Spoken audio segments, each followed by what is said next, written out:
2010 সালের 10 এবং 11 ফেব্রুয়ারি পাবনার মাটিতে আল্লামা সাইদ রাহিমাহুল্লাহর শেষ সফর।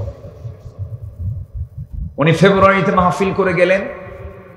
26 জুন আমার সঙ্গে ঢাকায় তার শেষ কথা, শেষ সাক্ষাৎ। 30 জুন তাকে গ্রেফতার করা হলো। 13টি বছর এই জাতিকে যদি তিনি কোরআনের আলোচনা উপহার দিতে পারতেন, জাতির চরিত্র আজকে কোথায় যেত?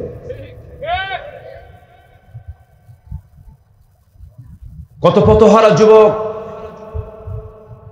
বা আমার অবদ্ধ সন্তান তার বক্তৃতা শুনে বাপমার অনুগত হয়েছে।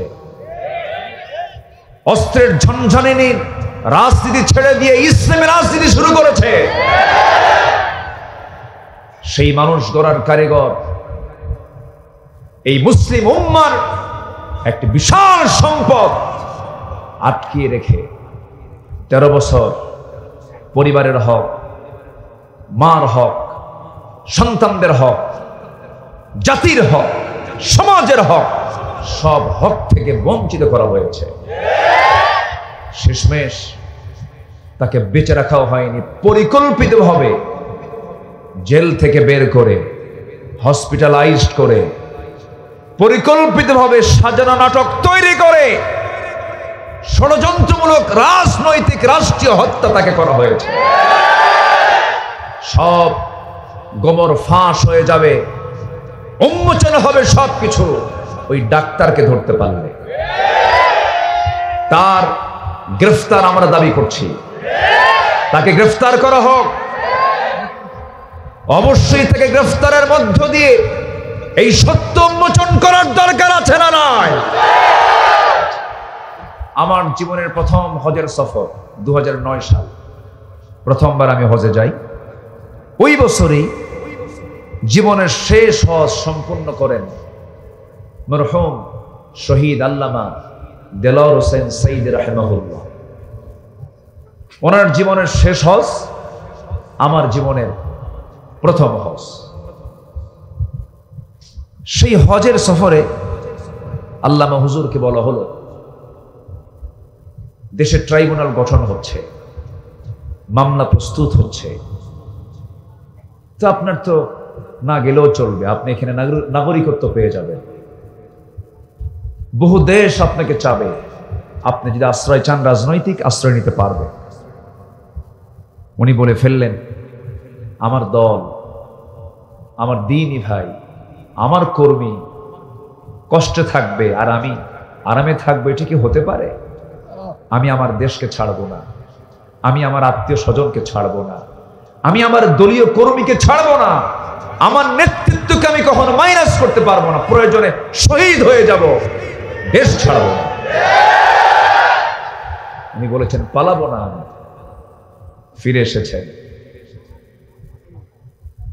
আলেমরা পালায়? পালায় কে? হাসিনা পালায়। পালাইছে না? পালাইছে কিনা বলেন, পালাইছে কিনা? যারা ওই দল করেন নিজের বিবেককে প্রশ্ন করে দেখেন, এই দুঃসময়ে আপনার নেতা কিন্তু, আপনার নেত্রী কিন্তু ঠিকই মুরগির রান খাচ্ছে। আপনার নেত্রী আপনাকে বিপদে ফেলে চলে গেছে, কিন্তু ইসলামের নেতৃত্বে তা নাই। ইসলামী নেতৃত্বে নেতাই বেশি বিপদে পড়ে, কর্মীকে নেতা নিরাপদে রাখে। এটাই হচ্ছে বাতিল নেতৃত্ব এবং হক নেতৃত্বের তফাৎ। উহুদের ময়দানে আমার নবীজি কম মার খেয়েছেন না বেশি মার খেয়েছেন? নেতা মার খাইছে কম না বেশি? বেশি। কষ্ট পাচ্ছেন নাকি আপনারা? হয়তো অনেকে ভাবছেন আপনি হুজুর ডিরেক্ট কথা বলছেন। এটা ডিরেক্ট না তো, এটা বাস্তব কথাই তো। 16টি বছর ধরে মঞ্চে যে পরিমাণ জুলুমগুলো করা হয়েছে, আমরা মঞ্চে উঠি, নেতাগুলো সব সিয়ার দখল করে কানে কানে বলে দিয়ে যায়, হুজুর থানায় বলে আসছে। আগে থানার হুমকি দেখায়, এরপরে বলে হুজুর এমন ওয়াজ করবেন,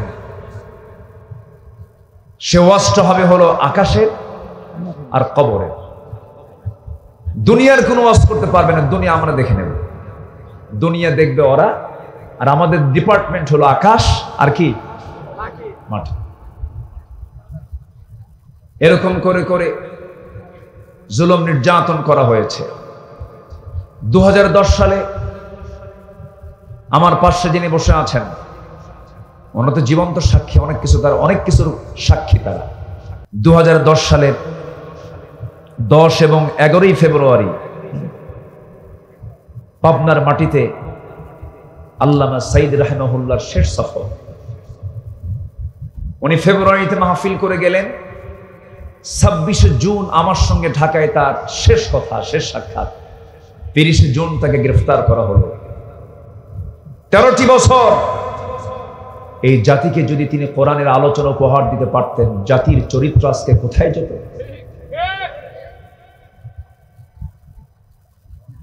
কত পথহারা যুবক বা মানবদ্ধ সন্তান তার বক্তৃতা শুনে বাপমার অনুগত হয়েছে।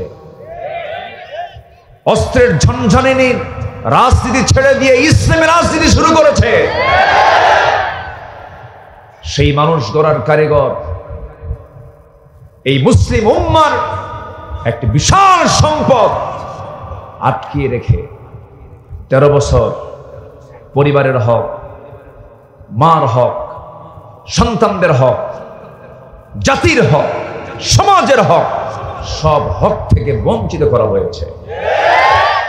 শেষমেশ তাকে বেঁচে রাখাও হয়নি, পরিকল্পিতভাবে জেল থেকে বের করে হসপিটালাইজড করে, পরিকল্পিতভাবে সাজানো নাটক তৈরি করে ষড়যন্ত্রমূলক রাজনৈতিক রাষ্ট্রীয় হত্যা তাকে করা হয়েছে। সব গোমর ফাঁস হয়ে যাবে, উন্মোচন হবে সবকিছু ওই ডাক্তারকে ধরতে পারলে। তার গ্রেফতার আমরা দাবি করছি, তাকে গ্রেফতার করা হোক। অবশ্যই তাকে গ্রেফতারের মধ্য দিয়ে এই সত্য উন্মোচন করার দরকার আছে না নাই? সম্মানিত ভাইয়েরা, অনেক কথা আছে, মঞ্চ উঠলেই আল্লামা সাইদির কথা বারবার মনে হয়। এদেশে এক সময় ওয়াজ হতো রাত 1টার দিকে, ওয়াজ তো হতো না, হতো আওয়াজ। রাত 1টার দিকে আর ওয়াজ হয়? হয় হলো আওয়াজ, আলোচনা হয় না, হয় আলু সানা, বাবার কাহিনী, দাদার কাহিনী, বিভিন্ন ওয়াজ টস কইরা, লাইলি মজনুর কাহিনী কইরা ঘন্টার পর ঘন্টা চলে যেত। সেটাকে সংস্কার করে আল্লামা সাইদি কোরআনের তাফসীর কেমন করে করতে হয় তার বাস্তব প্রমাণ তিনি দেখিয়েছেন এই বাংলাদেশে। বলি আলহামদুলিল্লাহ। আল্লাহ তুমি তার কবরটাকে জান্নাতের টুকরা বানিয়ে দাও, জোরে বলি আল্লাহুম্মা আমিন। 2010 সাল তার শেষ সফর।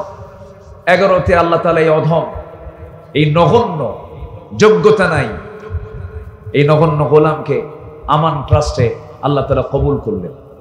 আসলাম আপনাদের আমান ট্রাস্টে।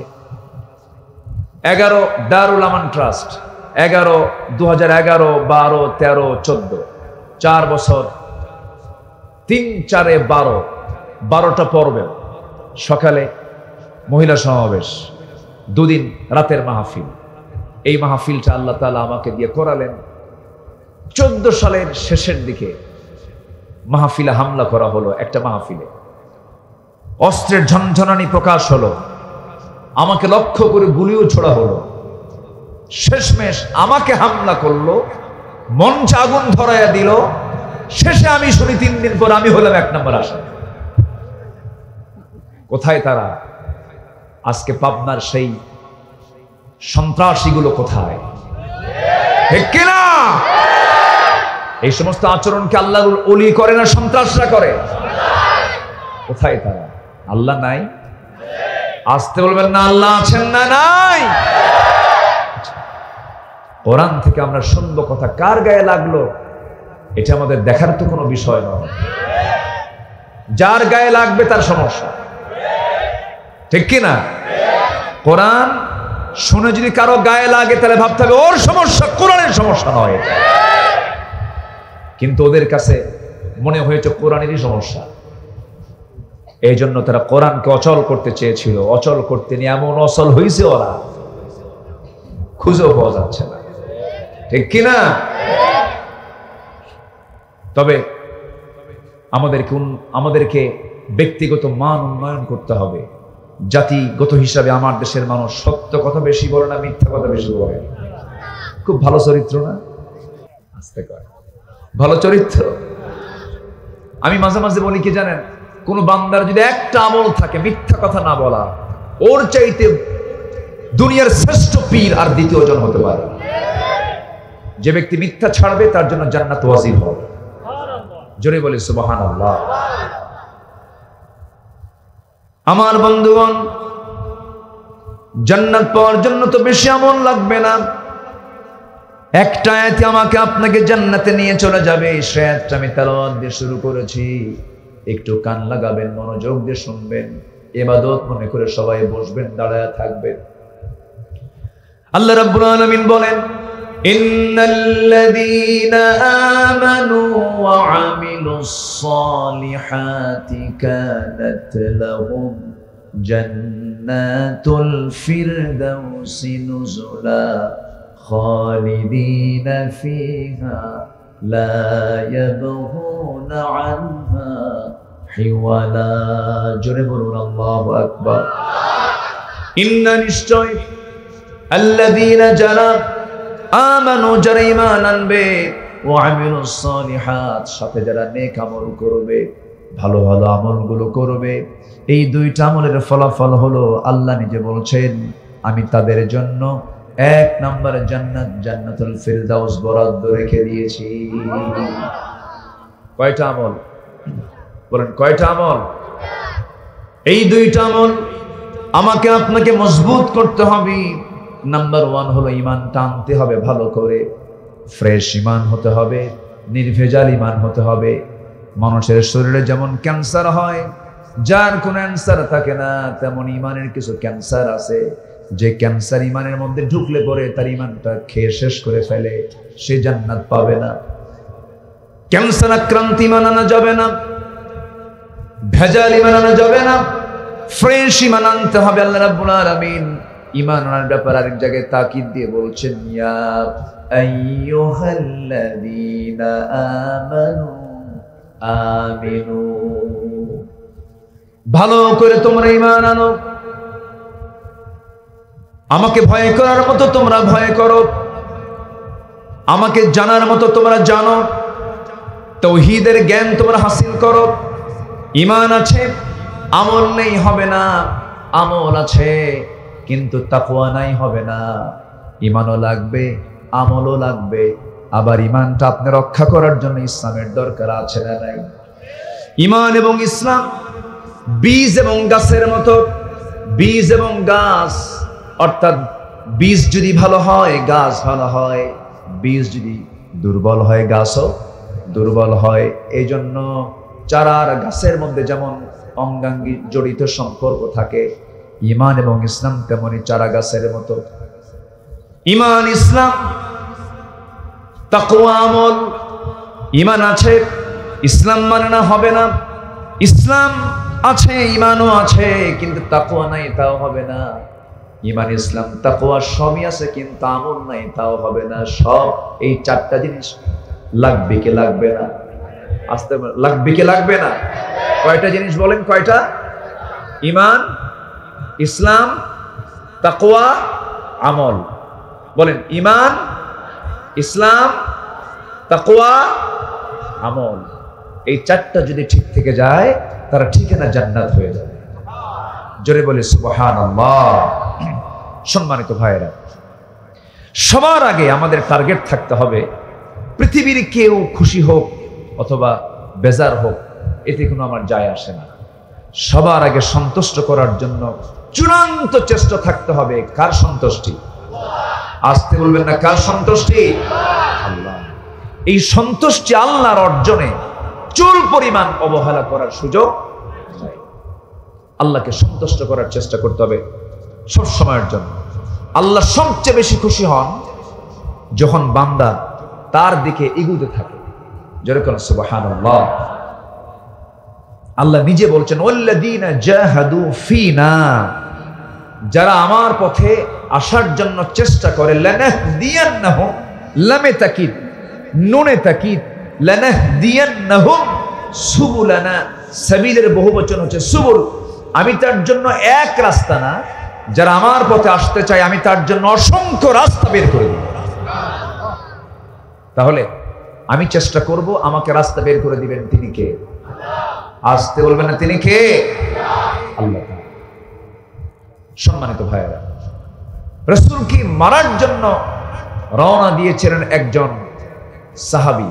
ঈমান আনার আগে রাসূলকে হত্যা করে ফেলবেন, তার নাম হলো ওমর। তার নাম কি বলেন তো? নাম শুনছেন তো? বাড়ি কই বলেন, বাড়ি কোথায়? কেউ তো কন্যা। অনেকদিন আগে এক মাহফিলে বললাম, ওমর চেনেন কে? ওমরে ফারুক কে কে চেনেন? সামনে থেকে এক ছেলে দাঁড় হয়ে বলে, হুজুর আমি চিনি। কে? আমাদের বাড়ির দোতলায় বাড়ি। বুঝলে তো? এই ওমর সেই ওমর না, যে ওমর রাসূলকে মারার জন্য গেছেন। খাত্তাবের ছেলে উমর ইবনুল খাত্তাব রাদিয়াল্লাহু তাআলা রাসূলকে মারার জন্য রওনা দিয়েছেন। মেরেই ফেলবেন রাসূলকে। কেন? বাপ দাদার ধর্মে চুনকানি মেরেছে, ধর্মীয় অনুভূতিতে আঘাত এনেছে, মেরে ফেলবে, এই চিন্তা নিয়ে রওনা হয়ে গেছে। কিন্তু মাঝপথে আটকে গেলেন কোনো কিছুর কাছে না। কিসের কাছে? বলেন বলেন বলেন বলেন, কিসের কাছে? তাহলে কোরআন যদি কাউকে একবার নিয়ে নেয়, কোরআন হেদায়েত যদি কারো কপালে জোটে, পৃথিবীর কোনো মানুষ তাকে পথভ্রষ্ট করতে পারে? রাসূলকে মারার জন্য যে লোকটা যায়, বলেন তো সে লোকটা কি আগে ভালো ছিল? কি দুঃসাহসী! রাসূলকে মারার জন্য রওনা দিয়েছেন তিনি। কিন্তু কোন গোপন টেলিযন্ত্রের মধ্য দিয়ে তাকে জানান দিয়ে দেওয়া হলো, যখন তার সামনে যখন কোরআন খচিত আয়াতটা যখন চলে এলো, কোরআন আয়াত সূরা তাহা যখন তিনি পড়লেন, সূরা তাহা পড়ার সঙ্গে সঙ্গে তার দিলটা এত নরম হয়ে গেল। খিয়ারুকুম ফিল জাহেলিয়া খিয়ারুকুম ফিল ইসলাম, জাহেলি যুগেও যারা শ্রেষ্ঠ, ইসলামী যুগেও তারা শ্রেষ্ঠ। এই ওমর ফারুক কিন্তু জাহেলি যুগে কোনো জেনার কাজে অংশগ্রহণ করেন নাই, কোন নেশার জগতেও তারা পা দেন নাই। তারা সেই সময়ে তারা ভালো ছিলেন, চারিত্রিক দিকগুলো সুন্দর ছিল। দেখবেন অনেক হিন্দু মানুষও আছে নেশা করে না, জেনার কাছে যায় না, ঈমান না থাক, কিন্তু এগুলো আকাম কুকাম করে না। আবার অনেক মুসলমান আছে হজ করে কিন্তু আকাম কুকামের রাজা আছে না নাই? সাইয়েদনা ওমর ফারুক রাদিয়াল্লাহু তাআলা আনহু কালিমা রমিয়া সুদা পান করতে বাধ্য হলেন। কেন? কোরআন তাকে পরিবর্তন করে দিয়েছে। তিনি উল্টান হয়ে ফেরত চলে আসলেন কোরআনের দিকে। তিনি মনে মনে চিন্তা করছেন, কি আমি কিতাবটা পড়লাম, তাহা মা আনজালনা আলাইকাল কুরআনা লিতাশকা, এত সুন্দর মিল, এত সুন্দর ছন্দ, এটা তো মানব রচিত কোনো মতবাদ হতে পারে না। সঙ্গে সঙ্গে ওমর ফারুক রাদিয়াল্লাহু তাআলা আনহু রাসূলকে মারার জন্য যখন তিনি নিয়ত করেছেন, নিয়তটা পাল্টায় গেছে। আবু বকর সিদ্দিক রাদিয়াল্লাহু আনহু বলছেন, হুজুর খাত্তাবের ছেলে ওমরের মেজাজ আমি জানি, আমরা প্রস্তুতি নিচ্ছি, মেরে ফেলবো। রাসূল বলছেন, না রে আবু বকর, আমার মনে হয় ওমরের দিলটা ইসলামের জন্য কবুল হয়ে গেছে। দোয়া করেছেন মুহাম্মদ সাল্লাল্লাহু। দাওয়াতি কাজ করতে গেলে দোয়ার দরকার আছে না নাই? যে লোকটাকে আপনি দাওয়াত দেবেন সেই লোকটার জন্য দোয়া করা দরকার। আমরা এখন একটা পরিবেশ পেয়েছি, এখন সবচেয়ে বড় কাজ হলো দাওয়াতি কাজ করা। আমার ভাইকে জাহান্নাম থেকে বাঁচানো যায় কেমনে? এখন বই বের করলে সমস্যা নেই, এমন একটা সময় গেছে কোরআন বের করলে জঙ্গি বলে আখ্যা দিয়েছে তারা। হাদিসের বই বের করতে দেয়নি, কোরআন বের করতে দেয়নি, বুখারীর কিতাবকে তারা জঙ্গির কিতাব বলে আখ্যা দিয়েছে। এত বড় জুলুম শাহী চেপেছিল আমাদের এই জাতির ঘাড়ে। সম্মানিত ভাইয়েরা, একটু আমরা শ্বাস নিতে পারছি, আবার ভাববো না আমার ভাববো না যে আমরা বিজয় পেয়েছি, না, বিজয় সেই দিনই হবে যেদিন এদেশের আকাশে কালিমার পতাকা বিজয়ী বেশি উড্ডীন হবে। আল্লাহর কালিমা বিজয়ী বেশি উড্ডীন হোক বাংলার জমিনে। সবাইকে চান? সবাইকে চান? সংসদ চলবে কোরআন দিয়ে, আর সচিবালয় চলবে কোরআন দিয়ে। এই মতের পক্ষে রাজি আছেন কারা কারা? হাত উঁচু করে দেখা।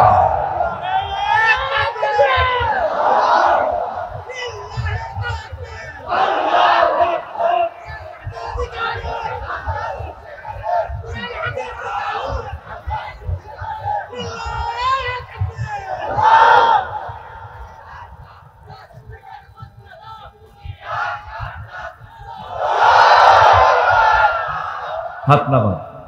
এ কি সাবধান, ওরা নাই তো, স্লোগান পাল্টাতে হবে। কি সাবধান আছে নাকি? আর সাবধান কই থাকলে তো সাবধান হবে। ওরা আছে তো সাবধান কি হবে? থাকুক, ওদেরকে আমরা দাওয়াত দেবো এখন, ঠিক আছে না? বুকে টেনে নেবো আমরা। আসো, তাআলাউ ইলা কালিমাতিন সাওয়াইন বাইনানা ওয়া বাইনাকুম। আসো। আমার নবীজি মক্কা বিজয় করলেন, বললেন সবাইকে মাফ করলাম, 17 জনকে মাফ করা যাবে না। আমার দেশেও এরকম কিছু তালিকা আছে, মাফ হবে না, ঠিক কিনা? মাফ হবে না। আত্মস্বীকৃত নাস্তিক আছে না নাই? সাতমে রাসূল আছে না নাই? আছে না নাই? ওদের মাফ করলেও গুনাহ হবে, ওদের মাফ করা যাবে, মাফ করার ইখতিয়ার আমাদের, মাফ হবে না ওদের। কিন্তু আমভাবে রাসূল সবাইকে মাফ করে দিয়েছেন। মাফ করে মক্কায় ঘুরতেছে, সবাই তো ভয় অস্থির মক্কার বাসিন্দারা। হাইরে, আমরা মুহাম্মদ রে তাড়ায় দিছি, কি যে করবে আজকে, রক্তের বন্যা বয়ে যাবে। কিন্তু হয়ে গেছে উল্টা।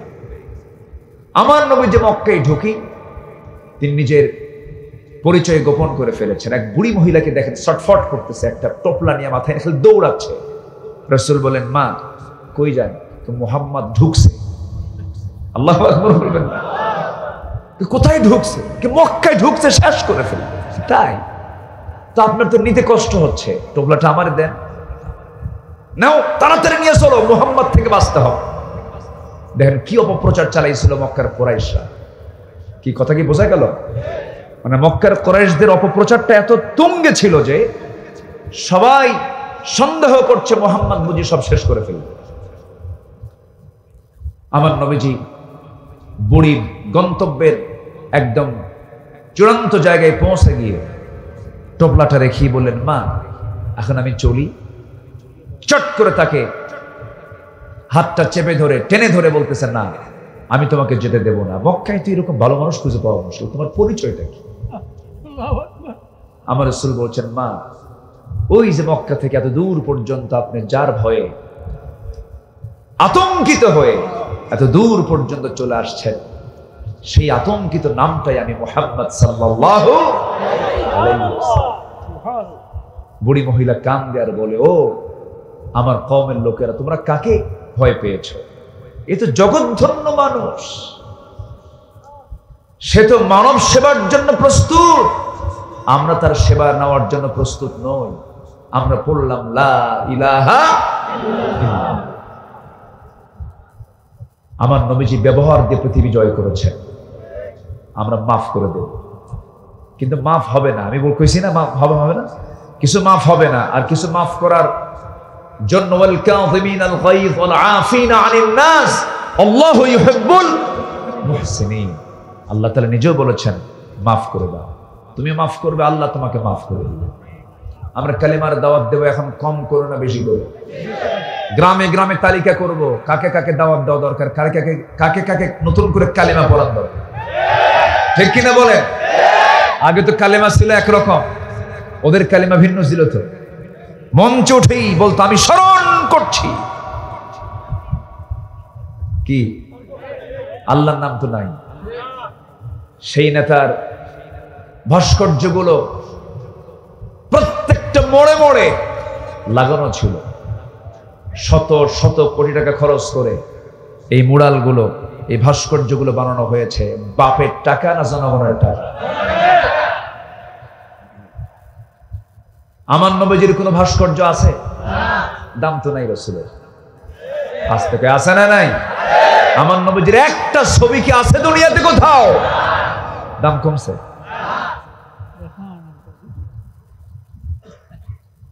ভাস্কর্যের পক্ষে যদি ইসলাম থাকতো, মূর্তি টাঙানো, মূর্তি উঠানো, মূর্তি লাগানোর পক্ষে যদি ইসলাম থাকতো, অন্তত একটা নবীর মূর্তি দুনিয়াতে থাকতো। আছে?